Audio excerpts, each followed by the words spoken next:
Lo que estaba claro es que nos teníamos que diferenciar, o sea, porque no había que vender al público que éramos una televisión de pago y que merecía la pena abonarse, ¿no? Entonces la diferenciación era obligatoria.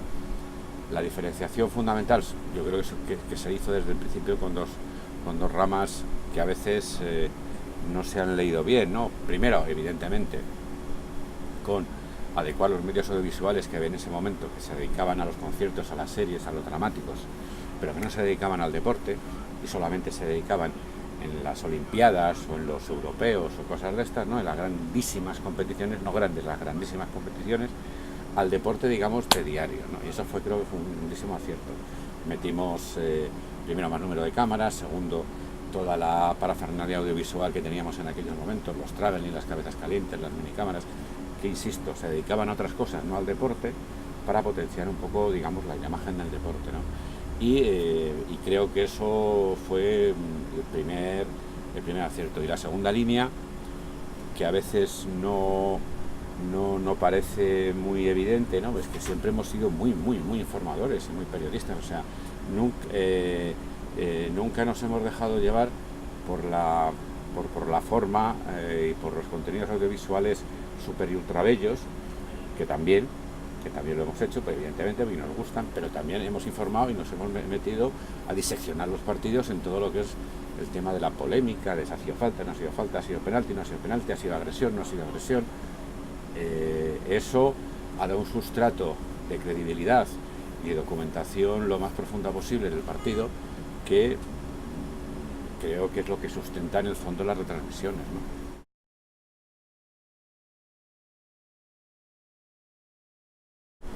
Canal Plus ha sido locomotora del oficio audiovisual de las retransmisiones durante 20 años, porque la comparación era muy sencilla. Yo salí de hacer un partido de fútbol con 7-8 cámaras, que era lo más habitual, a pasar a 15-16 cámaras, eso de entrada, sin mayores problemas. Hice un Real Madrid, un Barcelona con 9 cámaras en el año 90. El siguiente de Real Madrid-Barcelona, Barcelona-Real Madrid, que no recuerdo ahora mismo, pero un partido en la época de Canal Plus, esas características eran 20-25 cámaras. O sea, hubo una intención manifiesta de la emisora en subir los recursos dedicados al deporte a todos los niveles, y no solamente a nivel de cámaras, sino a nivel de equipo, de gente que poco a poco se fue especializando cada vez más en lo que era el fútbol y lo que era el deporte, y gente que se fue formando y dedicando pues las 24 horas del día al deporte. Para que te hagas una idea, a finales de los 80, salvo unas gloriosas excepciones, a mí me enseñaron que un realizador tenía que saber de todo, o sea, tenía que saber hacer un dramático, un musical, un documental, que es correcto. O sea, durante todos estos años se ha generado toda una generación de realizadores que nos hemos especializado en deporte, porque es que tienes que especializarte en deporte, si no es muy complicado tener un producto compacto de una manera habitual. Cuando hacíamos un partido de domingo teníamos la misma dotación que muchos partidos, digamos, de semifinales o de cuartos o de clasificatoria, por ejemplo, de un mundial, o sea, o de un europeo. Teníamos una batería muy similar a lo que se podía encontrar un espectador.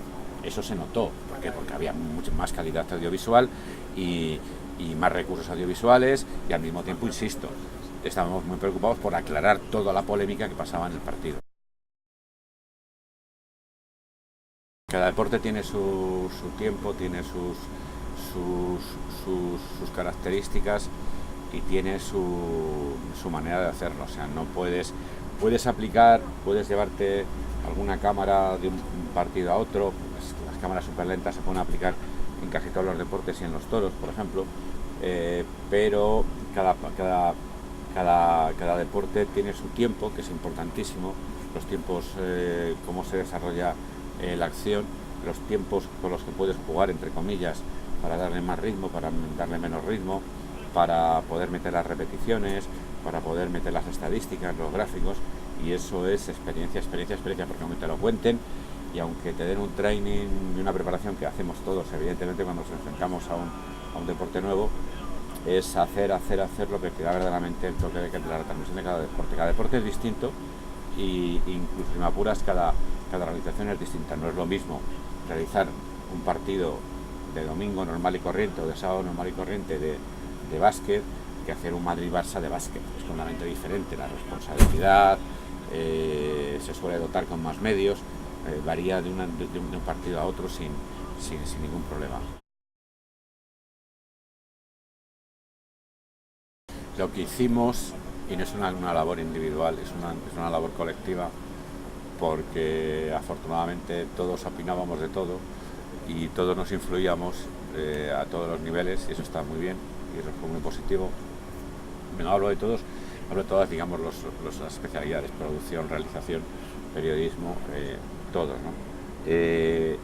Yo lo que particularmente hice, evidentemente, fue un repaso de todo lo que estaban haciendo en aquellos momentos en España, por supuesto, pero en Francia, en Alemania, en Inglaterra, y creo que hicimos pues lo que es normal, cogimos lo que mejor funcionaba en cada sitio, ¿no? Nuestras realizaciones, por ejemplo, eran más lentas que las francesas porque iban muy rápidos y muy picados. Aquí querían algo más reposado, que se viera más el fútbol. Eran mucho más rápidas, por ejemplo, que las italianas o que las inglesas. Cogimos cámaras de aquí y de allá y inmediatamente al año o al par de años nos empezamos a encontrar cámaras que nosotros poníamos en retransmisiones de Europa. Por ejemplo, las cabezas calientes detrás de las porterías, fuimos los primeros en ponerlas en toda Europa. Ahora es prácticamente habitual ponerla, pero la utilización de los travelings también fuimos los primeros también en utilizarlas. Quiero decir que hubo, como en mi oficio, todos nos copiamos unos a otros, porque desgraciadamente o afortunadamente, que tampoco lo sé muy bien, no hay copyright. Entonces nos vamos mirando los distintos realizadores europeos y vamos cogiendo cosas de un sitio y de otro, ¿no? Es un proceso normal y que siga así siempre. He considerado a mi equipo de realización primero unido al equipo de periodístico, está claro, ¿no? Porque tenemos que seguir los comentarios, pero eso no significa cuestión de prioridades. Es decir, trabajamos como un equipo unido y nos vamos reforzando mutuamente, porque hay cosas que nosotros descubrimos que los periodistas no ven, y al revés, hay cosas que ellos ven y que nosotros no vemos y que buscamos reforzar su argumento, ¿no? A partir de eso, insisto, creo que nuestras retransmisiones se han planteado siempre desde una óptica lo más informativa posible, aunque evidentemente la hemos recubierto de una cuestión formal muy potente y con medios para desarrollar esa potencia audiovisual. Pero de profundis siempre hemos intentado aclarar todas las situaciones que pasan en el partido, y eso desde el primer partido, y eso incluso, si me apuras, desde la época en que yo estaba en Telemadrid y en La Gallega. Siempre hemos considerado que lo primero es la información y después está el tratamiento audiovisual, el plano bonito, el gran traveling, la gran steady, el gran movimiento de cámara. Y yo creo que es lo correcto, sinceramente. El único mérito que nosotros tuvimos fue poner, digamos, las herramientas audiovisuales que teníamos a mano, evidentemente con un buen presupuesto, ponerlas al servicio de lo que estábamos retransmitiendo, que en ese caso eran los toros, ¿no? Y evidentemente una especialidad y un cariño y una continuidad, ¿no? Y de ahí salió un producto distinto a lo que se hacía antes. Y en los toros fue especialmente, la diferencia se notó especialmente porque, digamos, para mí, en mi opinión, estaban muy abandonados por Televisión Española, ¿no? Nosotros doblamos el número de cámaras, metimos las cámaras súper lentas, metimos toda la artimaña de minicámaras, todo lo que pudimos, más una continuidad. Y una cosa importante, que eso es creo que mérito de Juan Cueto, ¿no? Que fue que estableció el formato de las retransmisiones de las ferias como unidades, no corridas separadas, sino como ciclos, en caso de San Isidro de 20 corridas seguidas, en caso de Sevilla 10 corridas, 15 corridas seguidas.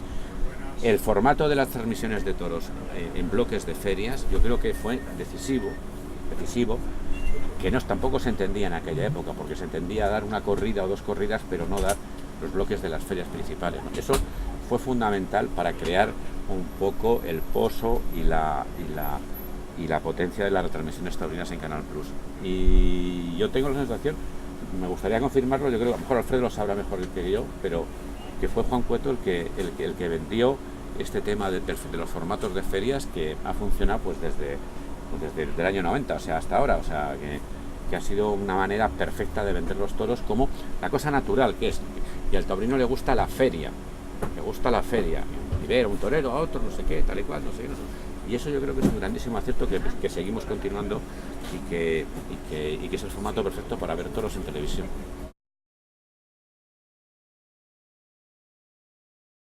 Claro, porque intentamos, como comentábamos antes, intentamos llegar a todo lo que pasa alrededor del acto que estamos, del deporte, del evento que estamos retransmitiendo. Y hay más cosas que los toros, evidentemente.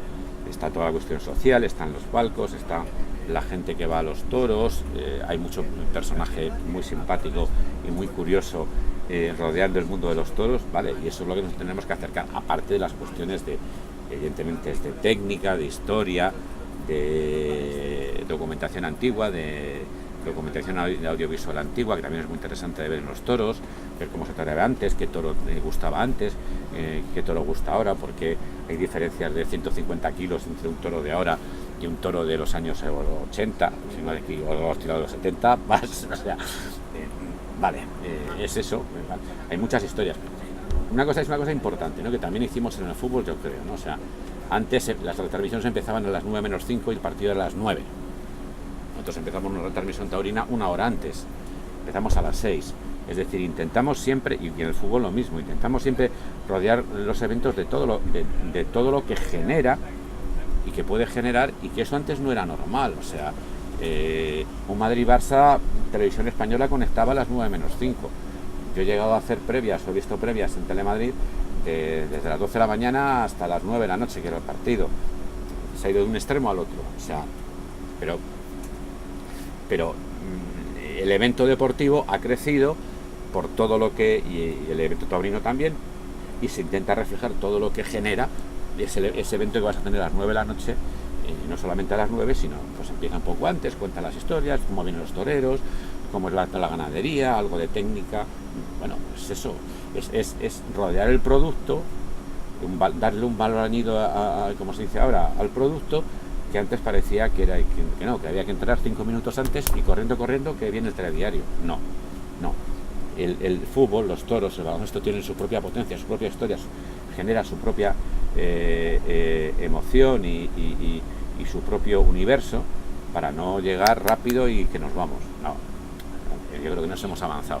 Y el tema de las previas, los programas previos, han ayudado mucho a este factor desde mi humilde punto de vista.